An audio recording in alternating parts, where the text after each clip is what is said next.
கழகத்தில் கழக பொதுச் செயலாளர் மாண்புமிகு அமைச்சர் ஆனந்த் அவர்கள் முன்னிலையில கழகத்தில் இணைத்துக் கொண்டோம். அதன் பிறகு நேற்று தமிழக முதலமைச்சர் அவர்கள் பனையூர் அலுவலகத்திற்கு எங்களை எல்லாம் வரவழைத்து உரிய மரியாதை கொடுத்து சால்வை அணிவித்து எங்களை கௌரவித்தார்கள். இன்று கரூர் மாவட்டத்திற்கு வந்து கிழக்கு மாவட்ட கழக செயலாளர் குளித்தலையில் அவருடைய அலுவலகத்தில் அவரை சந்தித்தோம். கழக நிர்வாகிகளை சந்தித்து மேற்கு மாவட்டத்தில் மாவட்ட கழக செயலாளர் பால் அவர்களையும் அவருடைய அலுவலகத்தில் சந்தித்து அவருக்கு சால்வை அணிவித்து மதிய அவர்களை சந்தித்து சால்வை அணிவித்தோம். கழக நிர்வாகிகள் இப்ப இளைஞர்கள் எல்லாம் இருந்தாங்க. எல்லா நிர்வாகிகளையும் பார்த்தோம். தொடர்ந்து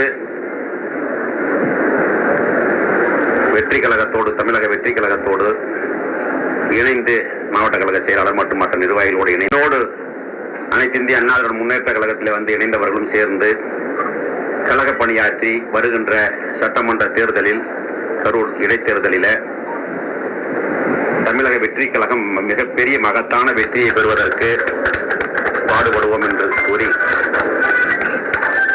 இந்த நல்லாட்சி தொடர வேண்டும். தமிழகத்தினுடைய முதலமைச்சர் அவர்கள் ஒரு ஊழல் இல்லாத ஆட்சியை, ஒரு வெளிப்படைத்தன்மையான ஒரு ஆட்சியை தமிழகத்திற்கு கொடுக்க வேண்டும் என்று சொல்லி அதற்கான நடவடிக்கைகளில் ஈடுபட்டிருக்கிறார்.